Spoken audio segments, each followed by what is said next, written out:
Of Nee Soon GRC who saw us that we are gathering around this area and came to see what this gathering is all about. So we are here, Red Dot United is here in Nee Soon GRC. We started walking in this GRC during the National Day period last year, which is August 2024. We had been very active in this constituency since that period of time. We have tried to meet as many people as possible. But you know that Nee Soon GRC is a very big GRC. There are over 150,000 voters in Nee Soon GRC. The few months that we've had since being engaged in this constituency, it's not enough to meet every one of the residents that are here. And I think I want to start with that because I think it is important for us to be honest with the residents here, with the people who will be voting from this area, because honesty builds trust. I don't want to say that I've been to all your neighborhoods, I've been to all your blocks, and that I've met every one of you. We have not. But we will make an attempt to meet each and every one of you, regardless of how the contest on 3rd May turns out. That's my promise. That is the promise of Red Dot United. And the people who know us know that we always keep our promise. In the last election, we contested in Jurong GRC against a very formidable opponent who is now our president. After having lost to that formidable opponent, we did not lose heart because we saw that we had a swing, a sizable swing from the previous election towards us. And most of the people who came on to support us in that election were very young people, and they had good encouragement for us that we should stay engaged and we should continue to meet and know the feedback of the residents from that constituency. So we did stay engaged. We had 5 teams on the ground, putting boots on the ground every week, trying to cover as many blocks as possible. Why do I bring that up? It's because that's the same kind of commitment that we will bring to Nee Soon, regardless of the contest. Why then do you need to be elected, you may ask? Because being elected gives us the mandate to do more, perhaps do much more than what the incumbents in this area are doing. We note that the anchor minister here is Mr. Shanmugam. He is the Minister of Law and Home Affairs. He holds down 2 very important portfolios. He has been an incumbent here for almost 40 years, since 1988. And he has a strong grassroots support. His face is well known in this constituency. So even if all the other 4 MPs are removed in this election and they bring in 4 new faces in this election, Mr. Shanmugam will try to win on his familiarity, that the voters here know that it is Mr. Shanmugam. So that is the kind of incumbency that we are fighting against. But the fact is, Mr. Shanmugam cannot be in all the wards. Nee Soon is a very big GRC. It cannot be in all the wards.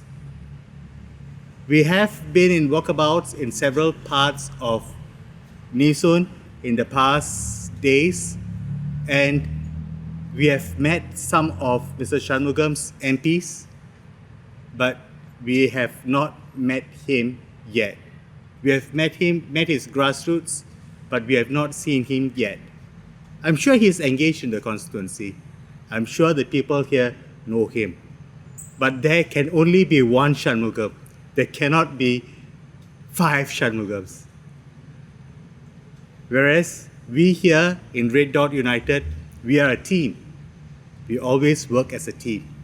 There are no divas in Red Dot United. The ethos of hard work that we bring, it is shared by all our team members. Everyone that you see seated here at this table, and everyone who is standing behind me. That is the kind of ethos that we bring to the residents of Nee Soon GRC. Which is why we say, give us the mandate. We think we can make Nee Soon or Yishun better. Having said that, let me introduce to you our first possible candidate for Nee Soon GRC, our chairman, a man who has been with us for the past 5 years, who has guided us with a steady hand, who has been a pillar of support in difficult times and also in times where there is cause for cheer. Let me welcome and introduce our chairman, Dr. David Foo.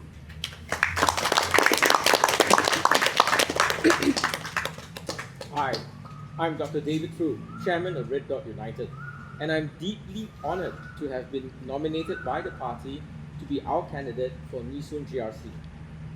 I've been with RDU since its early days. It has been my privilege to help shape its direction and values over the years. But today, as a candidate, I feel an even deeper responsibility. It is not just a contest of parties. It is a contest of honesty and truth. And what we say and do in Nee Soon will serve as a guiding light for every other constituency we are contesting in. By training, I'm a research chemist with a PhD in chemistry. I've worked in academia, in government, and industry. I now run a science-based learning center. I've spent my career solving complex problems. But the biggest problems Singapore faces today are not just technical. They are deeply human, and they require compassion, clarity, and courage. Last night, we launched our manifesto. It is not filled with slogans. It is a serious proposal to rebuild our social contract, to restore dignity to our seniors, protection for our workers, and fairness for every Singaporean. Because today, Singapore is a high-cost society, and families are feeling the pinch. Rising housing prices, soaring healthcare bills, stagnant wages. Seniors are skipping treatments. Parents are worried about their children's future. Workers retraining again and again and again with no clear path to a secure, good-paying job. Why? Because we have built an economy that prioritizes growth over human well-being. Growth in GDP is important, but so is the well-being of our people and our planet. We cannot have growth that is lopsided, bringing in only foreign capital and labor while leaving our domestic sectors and local entrepreneurs behind. We believe in growth, but not for growth's sake. We believe in growth with equity. That means growing for the people, not just for the numbers. That means supporting SMEs, valuing work, not just elite jobs, and ensuring that productivity gains lead to higher wages and not just higher profits. The real question isn't how much we grow, but who gets to benefit from that growth. That's why our manifesto is based on HEART, H-E-A-R-T, HEART, which means housing security, SERs for all, and rent-to-own schemes. Equitable healthcare, capping out-of-pocket costs, expanding MediShield Life. Assured prosperity, fair wages, citizens first hiring, and real support for SMEs. A resilient economy, one that plans long-term and puts Singaporeans at the heart. Transparent governance, with a Freedom of Information Act to rebuild trust between the government and the people. These aren't just policies, they're a promise to build a Singapore that doesn't run efficiently, but lives humanly. A Singapore that doesn't just belong to the powerful, the billionaire class, but to everyone. A Singapore where you, your parents, your children, and myself are treated not as digits in a data sheet, but as citizens in your own country. Not just in name, but in truth. Because this is the only home that we have. Thank you. Chairman, the second person on the team for Nee Soon GRC is Dr. Syed Alwi Ahmad, a very important person in Red Dot United who joined us several years ago, maybe 2.5 years ago, who has played a pivotal role in guiding our policy department and our Malay Bureau. So let's welcome Dr. Alwi to say a few words, please. Good evening, everyone. I'm Dr. Syed Alwi Ahmad. It is an honor to be a candidate of Red Dot United for Nee Soon GRC. Let me tell you why I put myself up for this contest. I'm a physicist. I've spent most of my life studying systems, doing calculations, studying risk, the universe, and so on. But the hardest questions are not in the labs. They are right here, in our policies, in our priorities, in the way we treat people. Like the elderly person who delays treatment because waiting times are long and private care is simply out of reach. As the head of RDU's policy, or the working adult who quietly forgoes medication, not because they don't need it, but because they can't afford another bill. So as the head of RDU's policy team, I see trade-offs in every policy. But one thing must remain constant. Fairness must guide every decision.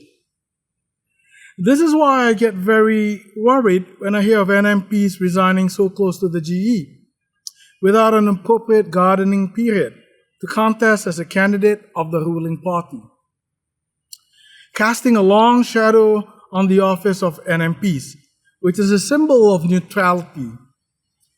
Even if it is the legal thing to do, even if our constitution does not explicitly prohibit it, the question is it the right thing to do?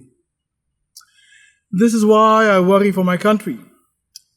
Fairness is being bulldozed for the sake of political convenience. It should not be right. It is not right. When neutrality becomes a stepping stone, the people are no longer being served. They are being played. As a policy researcher, I don't just talk about fairness. I work to build it. One example is a proposal I helped research, the Supporting EduFund Tuition Scheme, or SETS. It is a race-blind, small class tuition initiative for underprivileged students. Unlike the current race-based programs, SETS focuses on need, not race. And it limits class sizes to just 4 students, so every child gets real focused support. This is the kind of policy we need more of, grounded, inclusive, and built on the values we say we stand for. regardless of race, language, or religion. Fairness doesn't mean every outcome is equal. It means we don't leave people behind. It means we don't design systems that work well only for those who already have an advantage. And it means we don't make high-stake decisions, like building a nuclear power plant without involving the people, who will have to live with the consequences.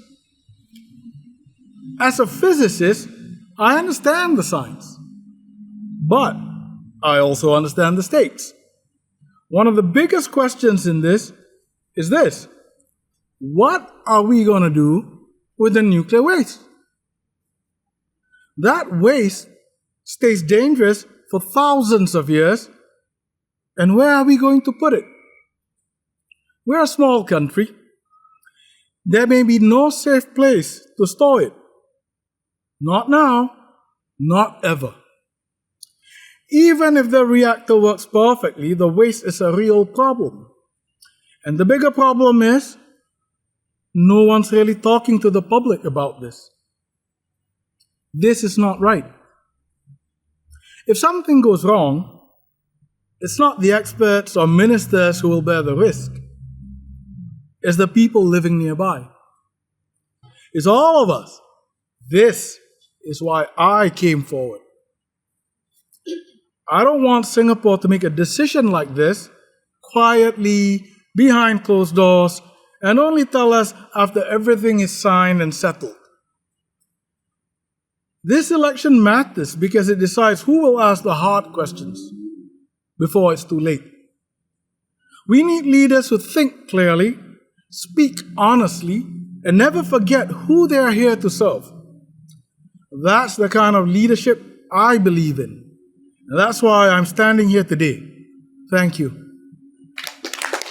Dr. Alwi, like I said, the foundation of Red Dot United's contest in Nee Soon GRC will be founded on honesty. And I want to tell very honestly to our media friends as well as to the residents in Nee Soon GRC that it was never easy to put together this team. Because when you come out as an opposition against the PAP, there are costs to pay. And the cost involves risk to their careers and even fear among their close friends, circles, and even family members. Some of it may be unfounded, but that is the kind of society that we live in.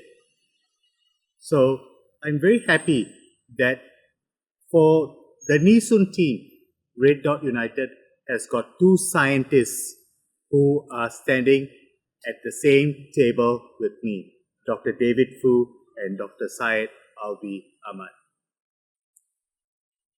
The thing that pushed Dr. Syed to come forward is the insistence by the government that they will continue to study the nuclear energy for Singapore.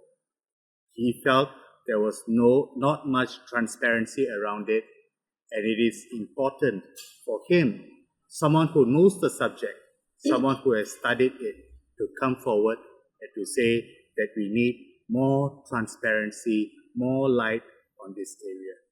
We are not saying no to nuclear energy. That's the difference.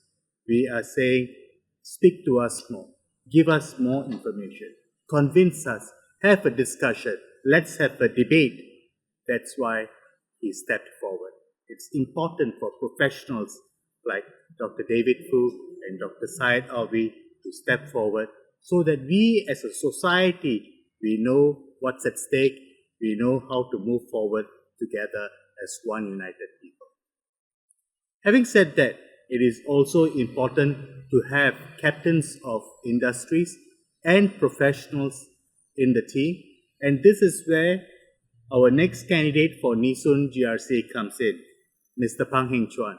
So without further ado, since some of you have already met him, Mr. Pang.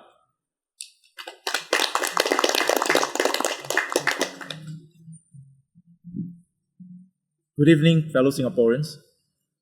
I stand before you not just as a potential candidate for Parliament, but also someone who has spent 25 years in the trenches for business transformation as well as strategic growth.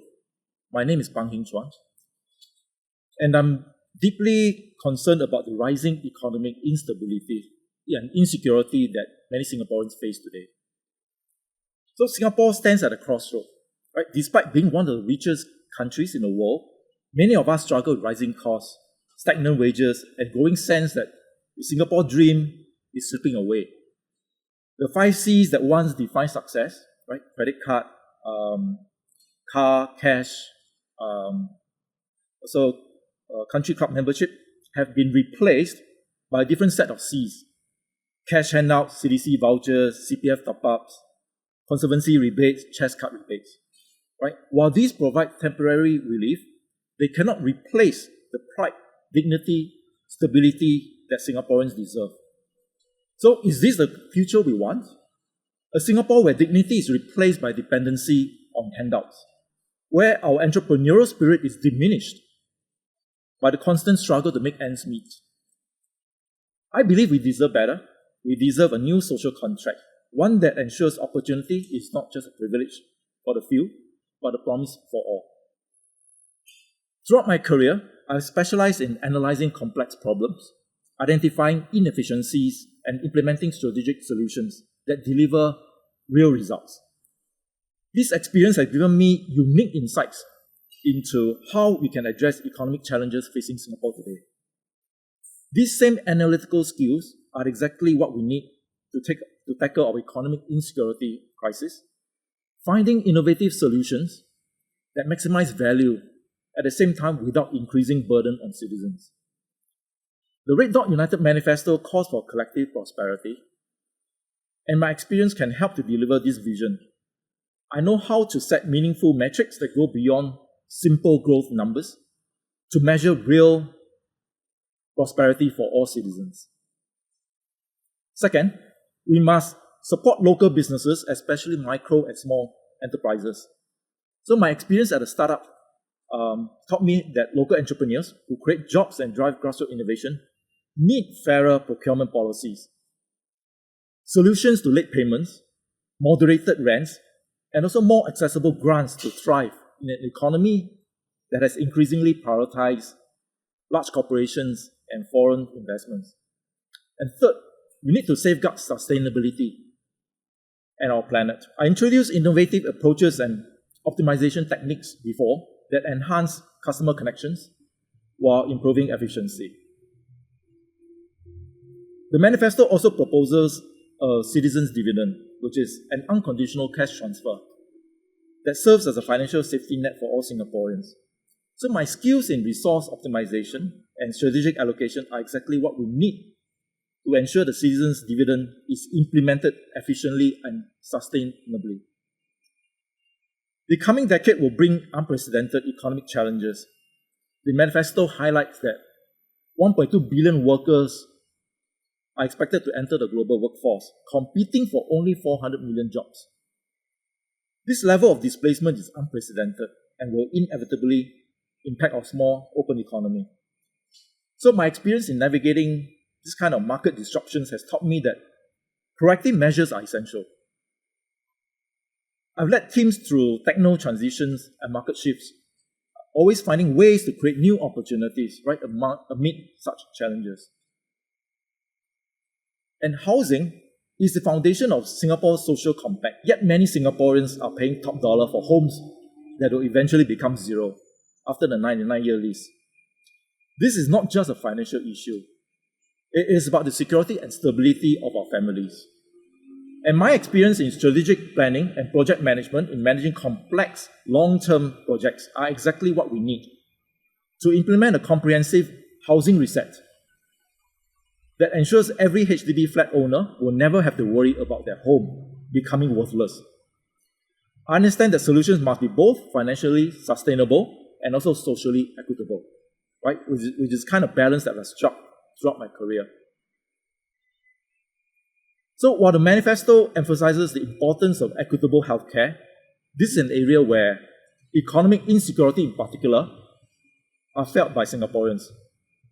Many skip essential care because of cost concerns and creating long-term health and financial problems. I had developed strategies that enhance customer connections and met market needs. This customer-first mindset is essential for creating healthcare policies that truly serve the needs of all Singaporeans, not just those who can afford premium services. And the final pillar of the Red Dot United Manifesto is civil freedom, a society that empowers its people through openness, accountability, and the freedom to shape their own future. This aligns perfectly with my leadership philosophy. Right? Throughout my career, I've ensured compliance with regulatory requirements and also internal governance policies. These experiences have taught me the importance of transparency and accountability in building trust. As your representative in Parliament, I will bring this same commitment to openness and responsibility, ensuring that the voices are heard and the concerns are addressed. So, fellow Singaporeans, the challenges we face are significant, but they are not insurmountable. With the right leadership and commitment to a new social contract, we can build a Singapore where every citizen is treated as a first-class citizen, regardless of background. With the support, we can create a fairer Singapore, one where prosperity is shared, dignity is upheld, and opportunity is open for all. A Singapore that works for everyone, not just a privileged few. So I look forward to earning your trust and your votes. Thank you. And of course, on our team, we have an IT professional, a young woman who has been through the ups and downs in her life, who has been brought up by, she said it herself, a family of struggle, not necessarily a family of service. So let's hear from Sharon Lin. Okay. Now please allow me to deliver my speech in Chinese, followed by English. 亲爱的义顺居民，大家好，我是怡慧 Sharon Lin。我来自一个很普通的家庭，父母没有受过很高的教育，不懂得说英语，只能说华语和方言。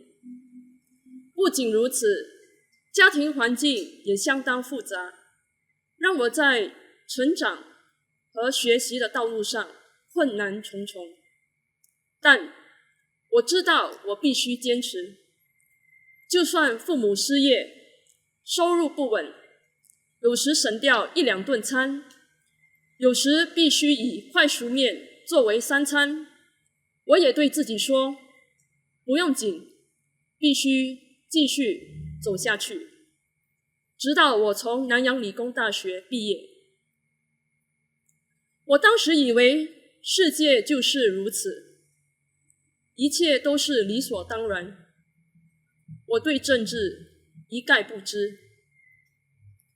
但工作之后发生了一连串事件，在一次应征中，雇主问我是否可以降薪。在2011年，我被困在当时一起地铁大故障。从那时起，地铁故障还是不断的发生。去年2024年9月，还发生了长达6天的地铁大故障。不仅如此，我们的车资也被提高了。我渐渐了解，我们的工资、工人的权利、食品和房屋的价格、教育系统等等，都和政策有一定的关系。所以我开始在反对党做义工，希望有多一点反对党在国会为我发声。当了义工之后，我有机会聆听居民的心声。当一位年长人士告诉我，他只能买包菜、萝卜，因为那是超级市场最便宜的蔬菜。当一位居民忍不住在我面前哭了，说 CDC vouchers 根本解决不了他的经济负担，我了解居民在承受着高昂生活费的痛苦。今天，我非常感谢红点同心党给我这个平台，让我从幕后走到台前。我的目标是专注于赋予民众更多的自主力，让人民的口袋有更多可支配的收入。这在很多方面是重要的，比如有了更多可支配的收入，年长人士可享用更高质量的食物，而不仅仅是最便宜的。失业人士也可以放下顾虑，专注于寻找更理想的工作，而不是随便接受任何工作。单亲妈妈们能获得他们需要的帮忙，从而有时间照顾家庭。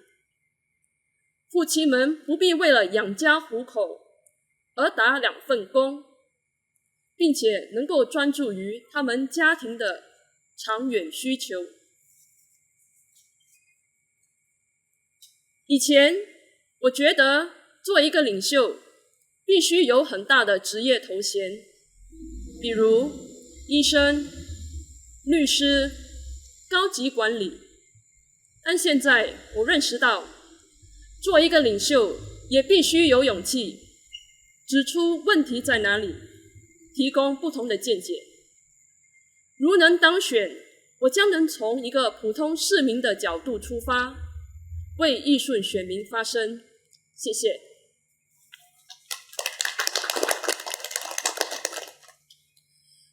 I'm from a very ordinary family. My parents were not very highly educated. They could not understand English and could only speak Chinese and dialects. A complicated family environment has made my growing up years and education a difficult journey. But I know I must keep going. When one of my parents was retrenched and income was unstable, we had to skip a meal or two while surviving on instant noodles. I told myself, it's okay, just keep going, until I graduated from NTU. I thought that was how the world was like, that this is the natural way of things. I know nothing about politics. But a series of events happened. During a job interview, I was asked to lower my salary expectations. In 2011, I was trapped in one of the biggest train breakdowns.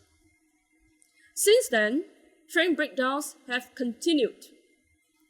Even when train disruptions lasted for 6 days between Jurong East and Buona Vista in September last year in 2024, we were told to pay for another round of fare increase.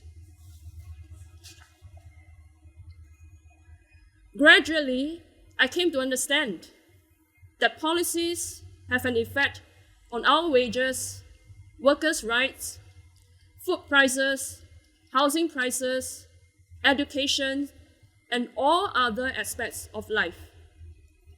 I saw how politics affects the lives of ordinary citizens up close.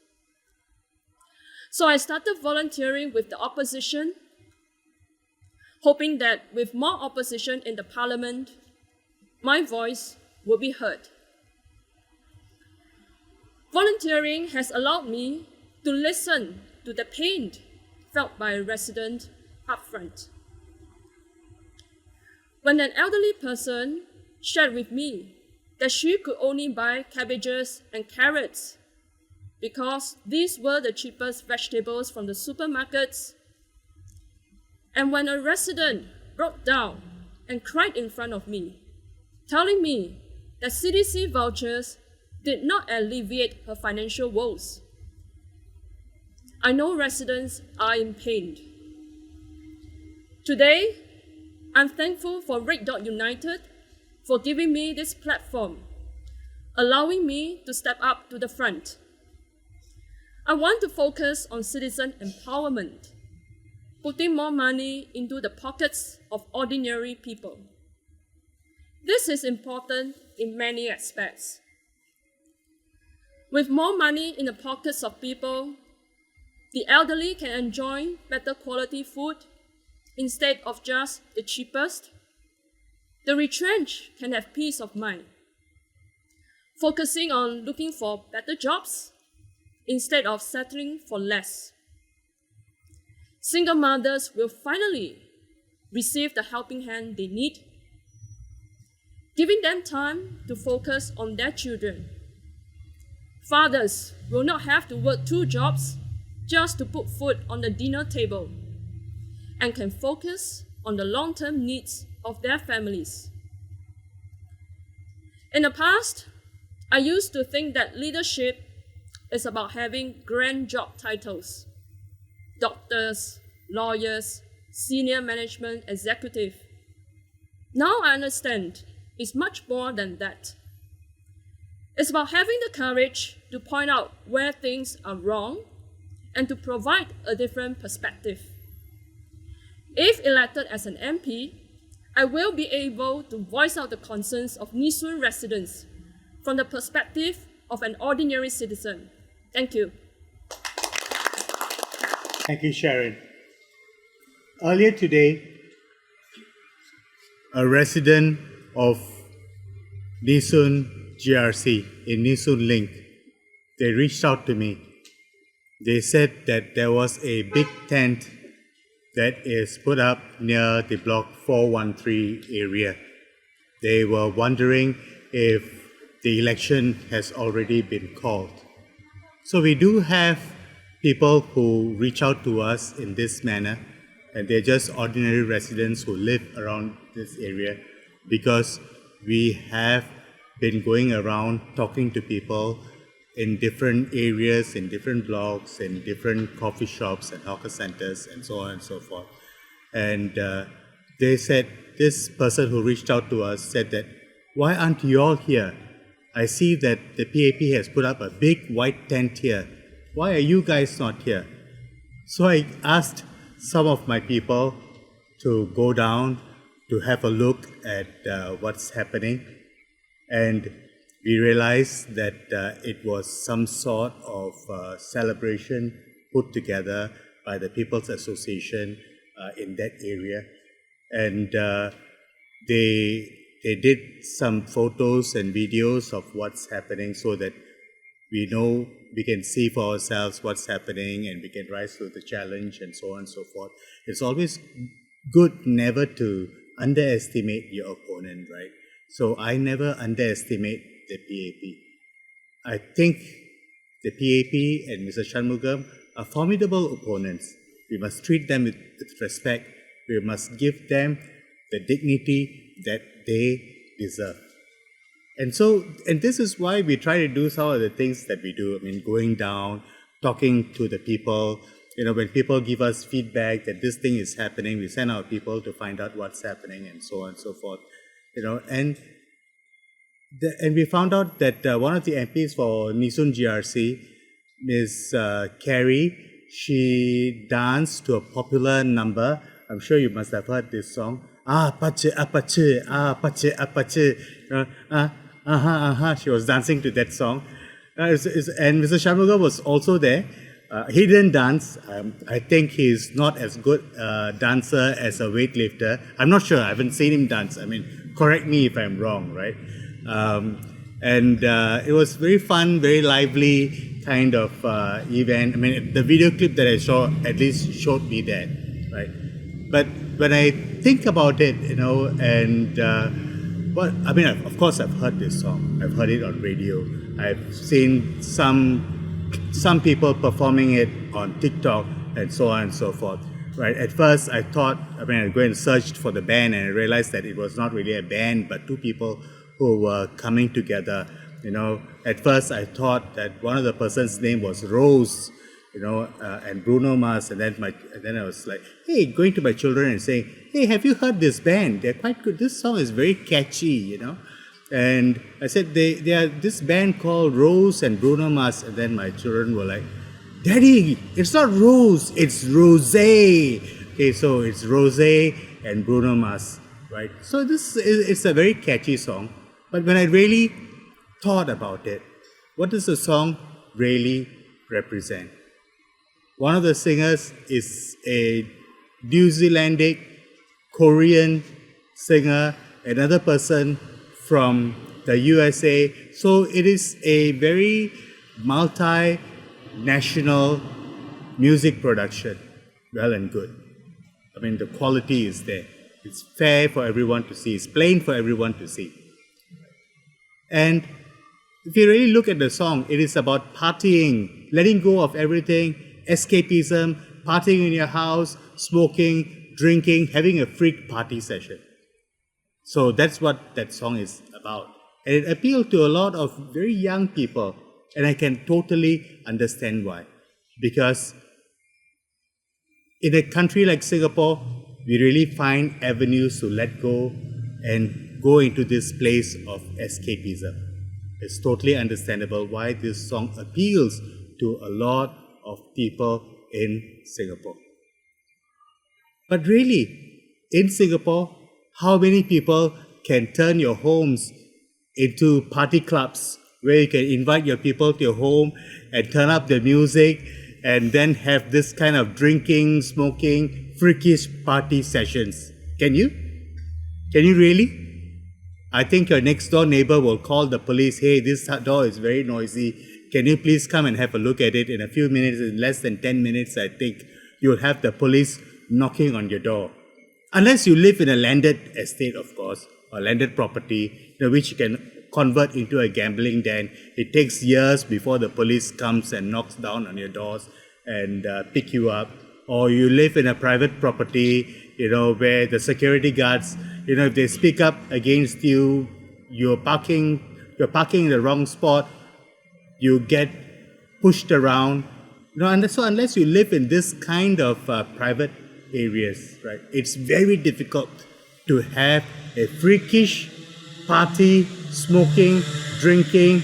I'm not sure if drugs are involved, but I think the song certainly alludes to it, where an apartment can become a place of party. So that's the theme, the vibe of that song.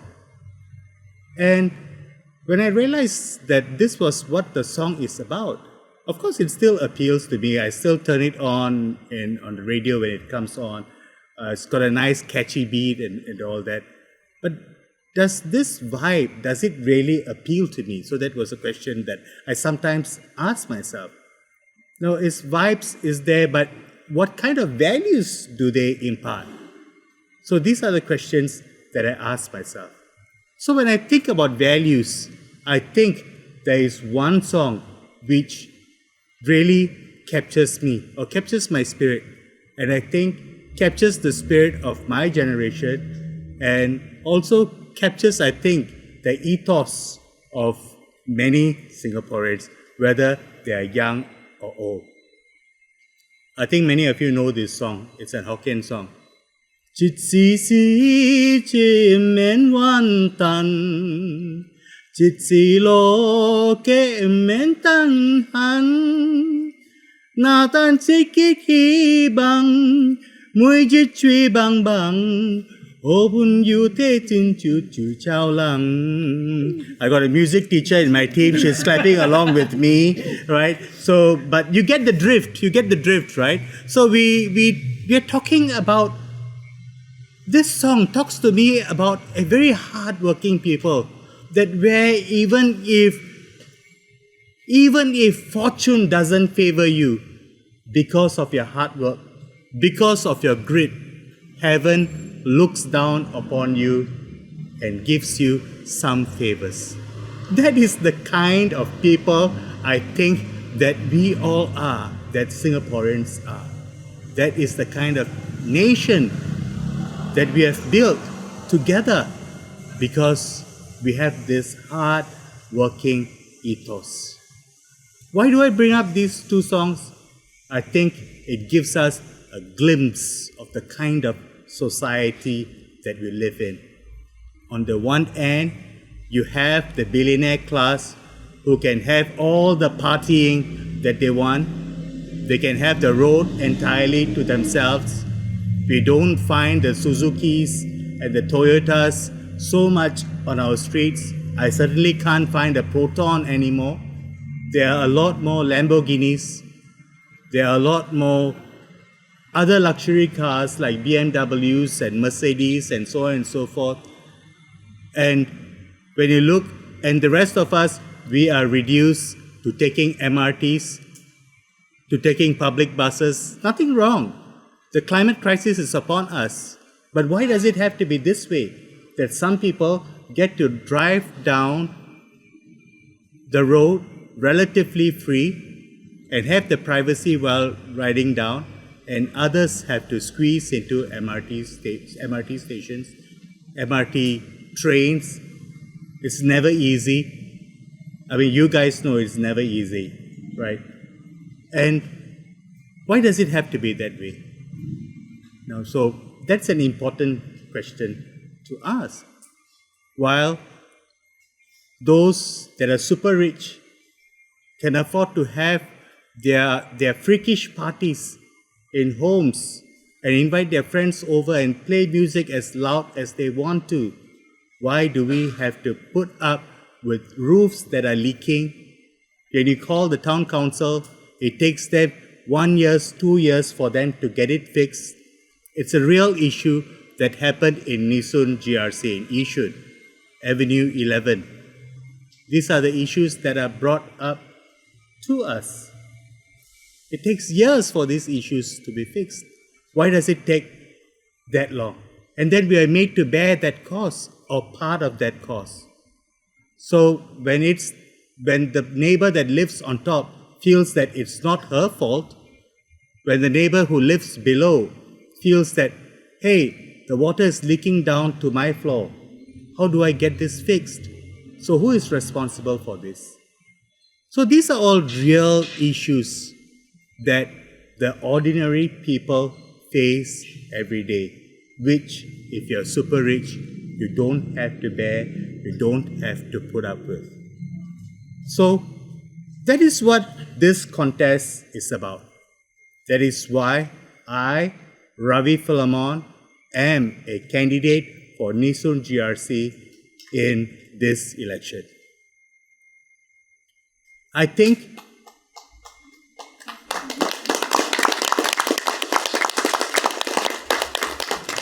thank you. I think it is important for us to bring these very important issues which are critical to the people into the national debate. As much as the external environment is important, especially for a country which is dependent on global trade because of its geographical location, I think it's also important to make sure that you alleviate some of the burden of the people. We are one of the most hardworking people in the world, if not the most hardworking people. We work the longest hours in the world. Why can't we have a better quality of life? We need more equity. That's what we are calling for. And that's what this election is about. We must remember that it was not Trump who raised the GST. It was the PAP government which raised the GST, and in a time of high inflation, not once, but 2 times. It is the PAP government which has kept the rental high, which has kept the prices of property high. These are all very important issues. It is the PAP government which has said that you need to pay fair prices for the water that you consume. And in the past few years, the price of water have risen by 48%. Let me say that again, 48%. How many of you are paying more in water bill? How many of you are paying more in electricity bills? Of course, they say, yes, we help you periodically, we give you the conservancy rebates, we help you if you have medical condition, we give you the charge rebates. But we know of people who are afraid to go for their specialist appointments because they are worried how much it will cost. One person reached out to us just weeks ago. She brought her daughter to the A&E department because it was the weekend and all the doctors were closed, and she wasn't admitted. She was seen, prescribed some medication and sent back home, and she was charged almost $150, which is why people are afraid to go to the A&E. We live in a high-cost society, and wages are not keeping up with the high costs that this government, this PAP government, has put the pressure on us, on our shoulders, to bear upon. The weight has, I think, has become a little bit too difficult to bear. I think so. And that is what this contest is about. Yes, I'm sure that Mr. Shanmugam is a nice man. I know him. I have been in his Meet the People session. I'm sure that there will be people who will say that, hey, Mr. Shanmugam is not a nice man. But this contest is not about whether Mr. Shanmugam is nice or not nice. It's not about if Mr. Shanmugam has been here for 38 years or less. It is not about if Mr. Shanmugam can be the only known face here and he can bring on 4 other new faces in. This election is about you and me.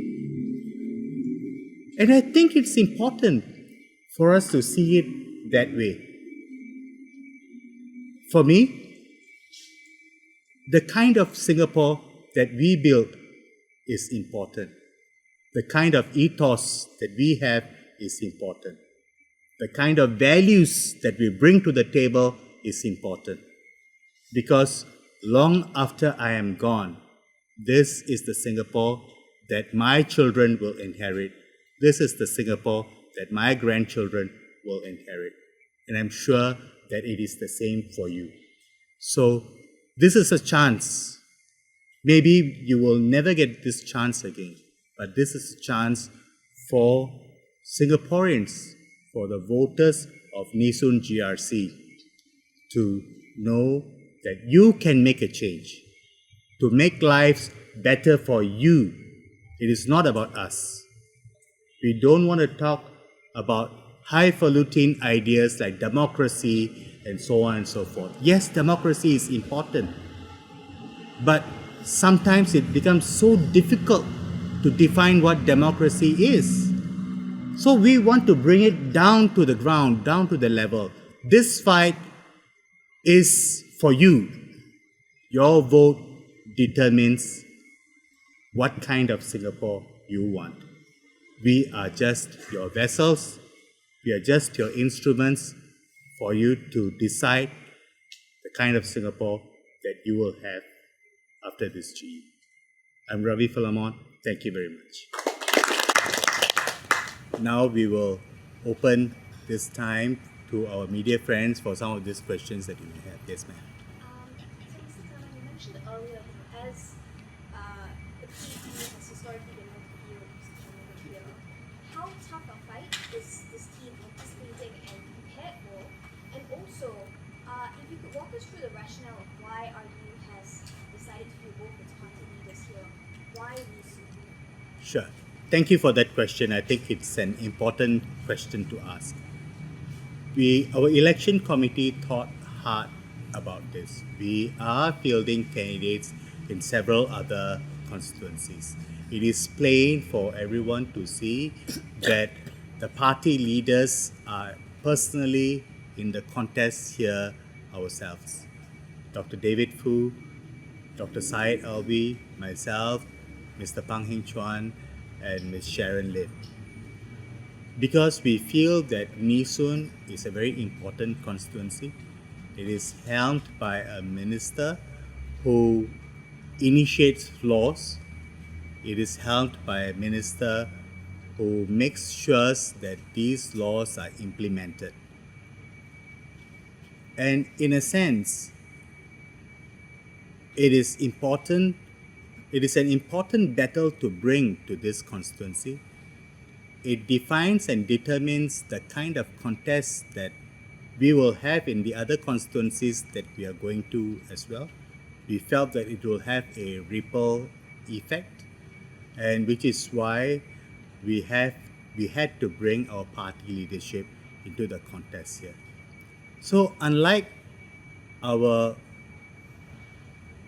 comrades from the other opposition parties which contested here in the past elections, I'm not sure if they fielded their party leaders into that contest. Of course, there were different schools of thoughts around this as well. Some in our election committee felt that we should split up the team.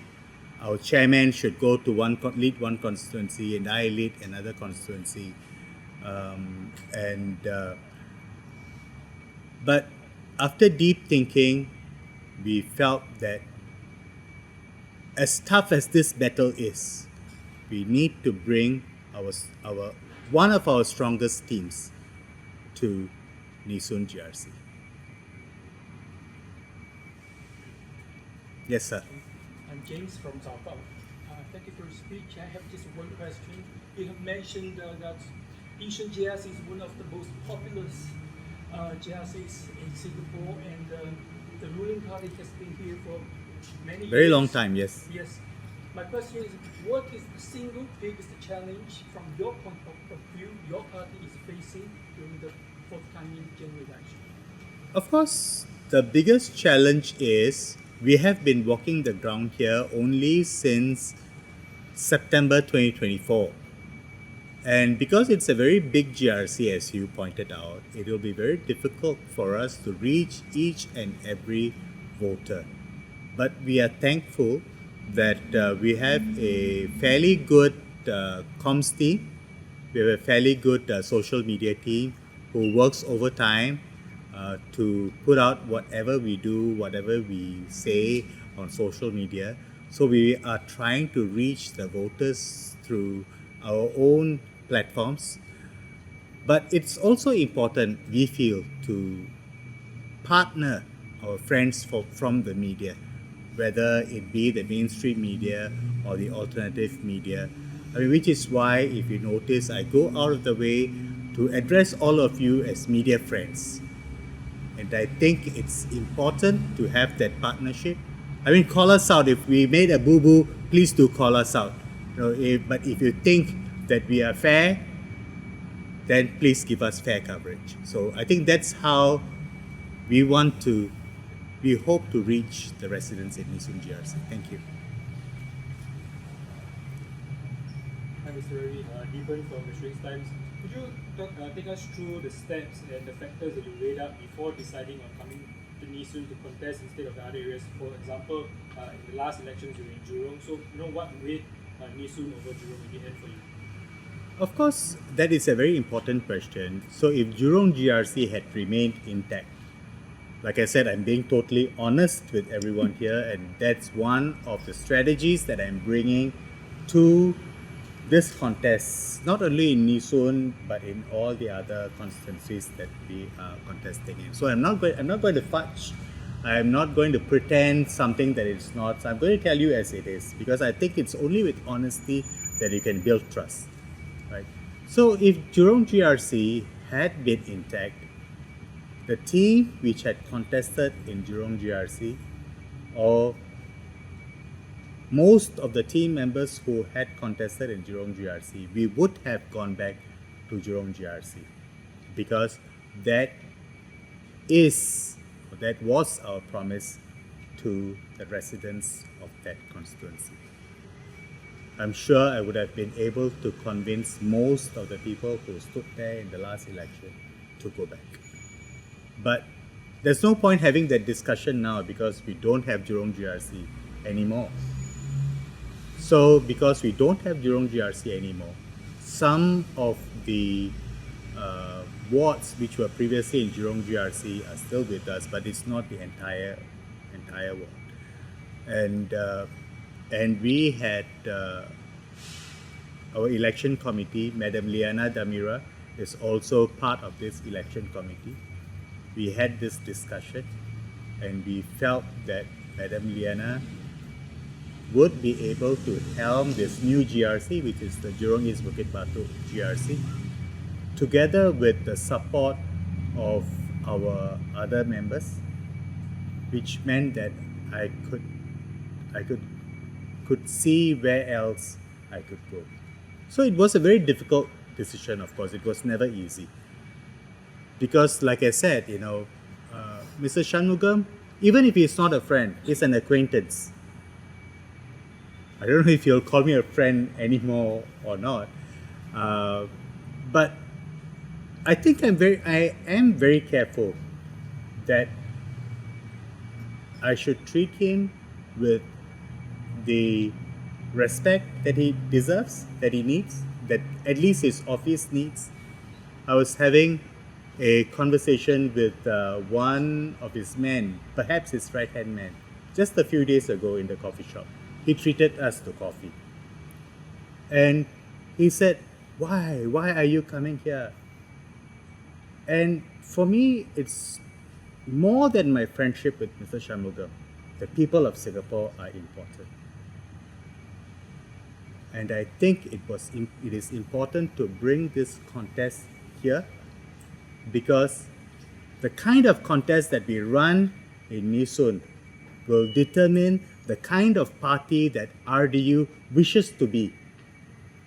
We hope to inspire others to come and join us. I always say that Red Dot United is a movement. It is not a political party. Because political party, they usually go dormant in between elections, because there's really nothing much to do in between elections. But if you look at Red Dot United, we have been engaged in the constituencies that we are engaged in. We've had movie screenings, we have durian parties, different activities for the residents that are there. And sometimes there was one time we went into this market, and this was some time ago, and a fishmonger, I shook his hand and he said that you are too late. You come once every few months, whereas the MP who's in this area, he comes every week. But there's a difference, right? Because the MP who comes there every week to shake somebody's hands, the shopkeeper's hands or the fishmonger's hands, he is paid $15,000 a month to do that.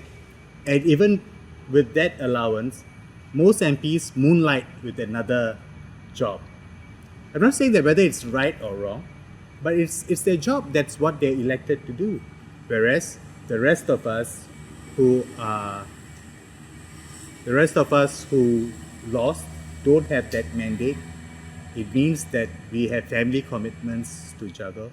We have a career to take care of. If you're running a business, we have to make sure that our businesses are sustained. But despite all that, we try to do what we can do best. And this is why we ask for the people's mandate. Because if we can do all of this, even after we have lost, you can imagine how much more we can do if we have the mandate from the people. Angela from Heng Chuan. Can I ask if any candidate could provide a Chinese soundbite on why Nee Soon GRC? Sure. Chips. Sure.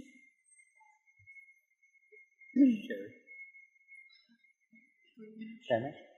Soundbite in Chinese? Let me think about it.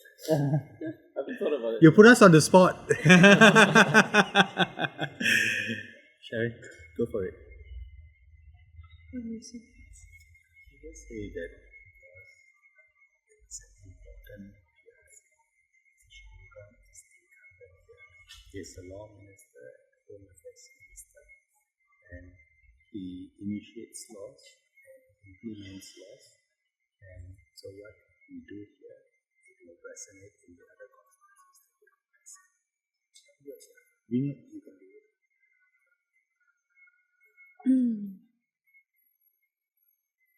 She will give you that soundbite, but while she's thinking about it, let me take another question. Thank you. You talked a bit about the politics and ABT slightly too. Does that give you guys more confidence even though, as you mentioned, also Mr. Shanmugam is very common? Absolutely not. Absolutely not. I think Mr. Shanmugam is a formidable political opponent. I don't take him lightly at all. This is a serious campaign that we are in, and we know that Mr. Shanmugam will bring his game to us, but we have a good team, and we will see how to take the game that he brings to us and how to face it. Another question for me. I know you talked about how Jurong GRC is no longer, or maybe the boundaries have changed. But personally for you, are there any factors that sort of swung you towards Nee Soon? I know it's a committee decision, but when you spoke to the committee, are there things that you brought up that you wanted to say, okay, I want to be in this? No, actually, the decision is not mine to make. The decision is the committee's to make. We are very clear on that.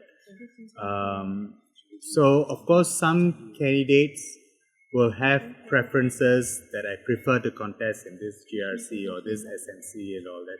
But everyone in my team knows that the party's interest is always more important than the individual's interest. Because we always play as a team. If someone is not a team player, then they have no place in RDU. Yeah. Would you go as far as to say that this is RDU's A team that's in Nee Soon? Well, every one of my candidates is an A team. We bring the best players to the game. But just like, if it's a contest, if it's Manchester United and a third division team, you can bring a different team to play with the third division team, right?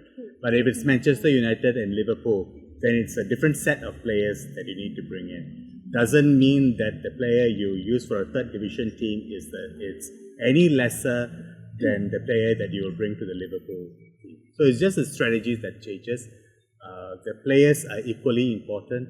Everyone in my team is an A team.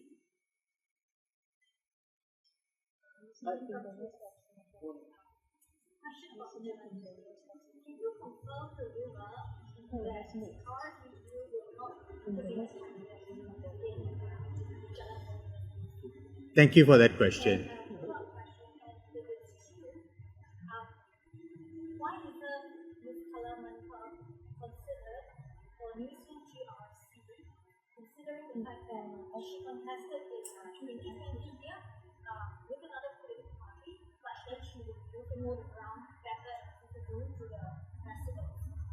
Thank you. And also, she's already popular, she's done well now in China.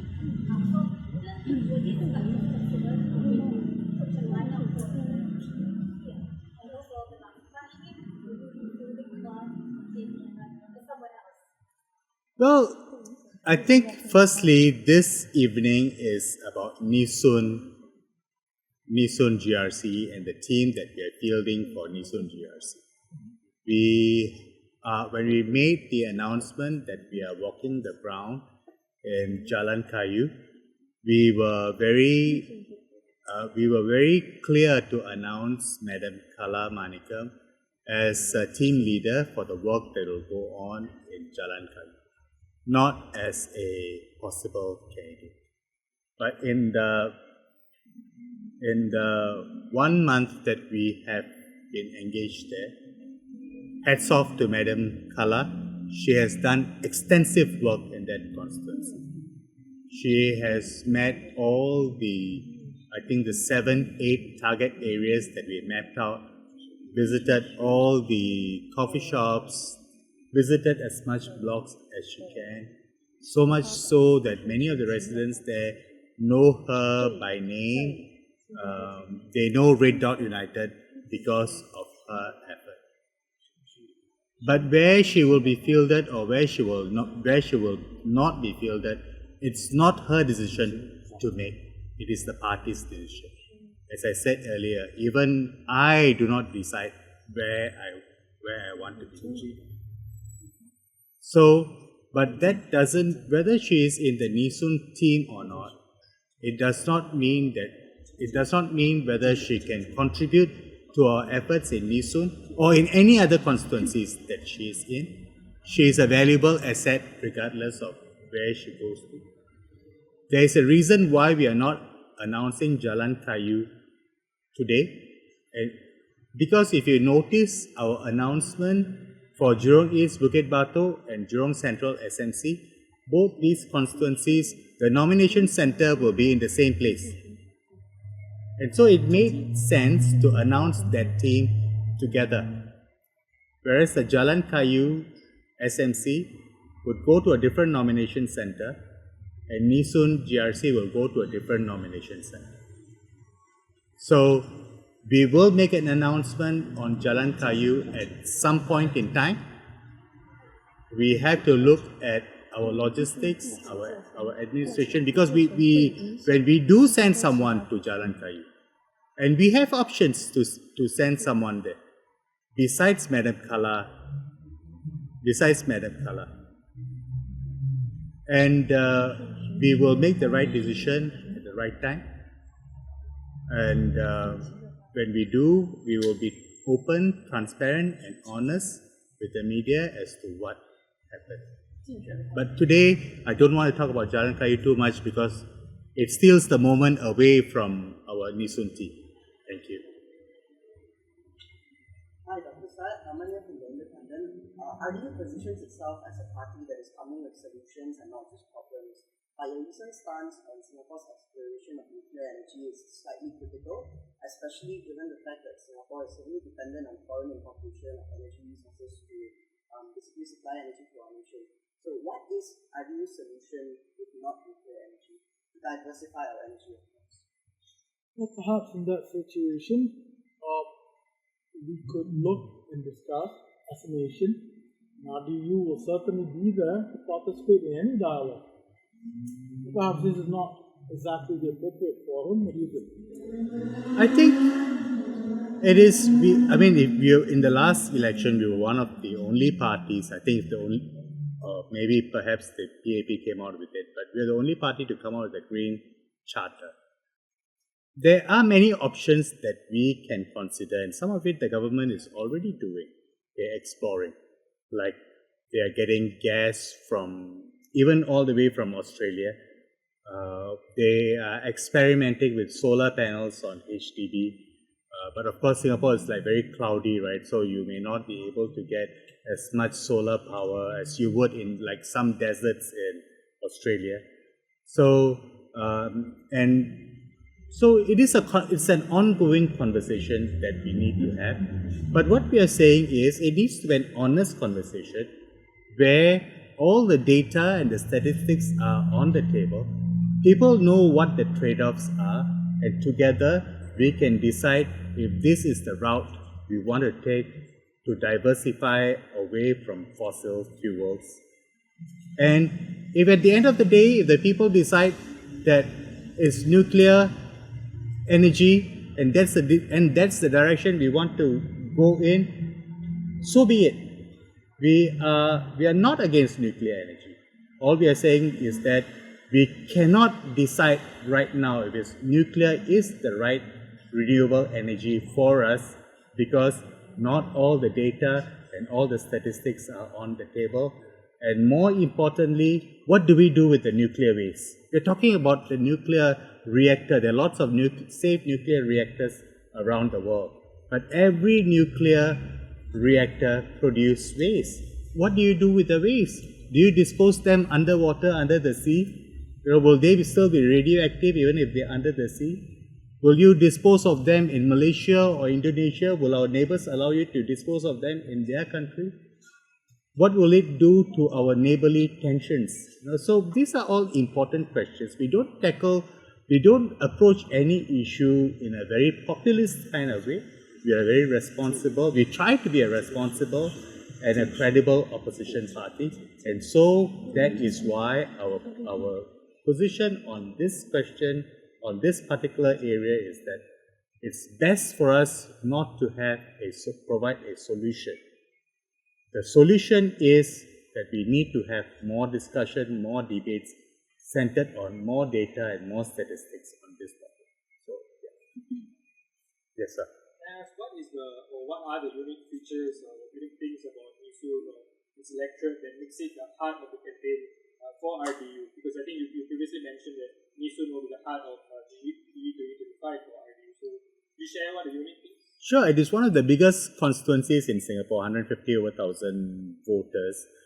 And I think only 13% of if I'm not mistaken, only 13% of the voters live in private estates, mainly HDB blocks. So it's very, very representative of the ordinary Singaporean. And so our message, if you look at our manifesto, it is centered on making sure that every Singaporean feels like he is a first-class citizen in his own country, in the only home that he has, and to make sure that everyone who lives here feels that Singapore is a fairer society. So I think Nee Soon, in that sense, it's very representative of Singapore, and that is why we feel that it is the heart of the campaign, the contest that RDU will bring in this June. You have the soundbite ready? Okay, Sharon, soundbite.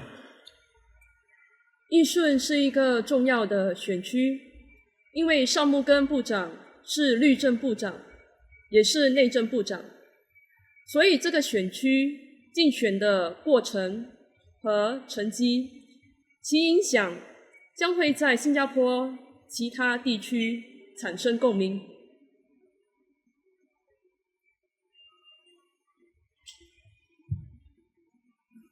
Thank you. Any other questions?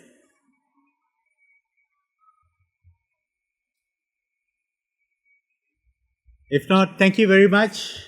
Thank you. Appreciate your time.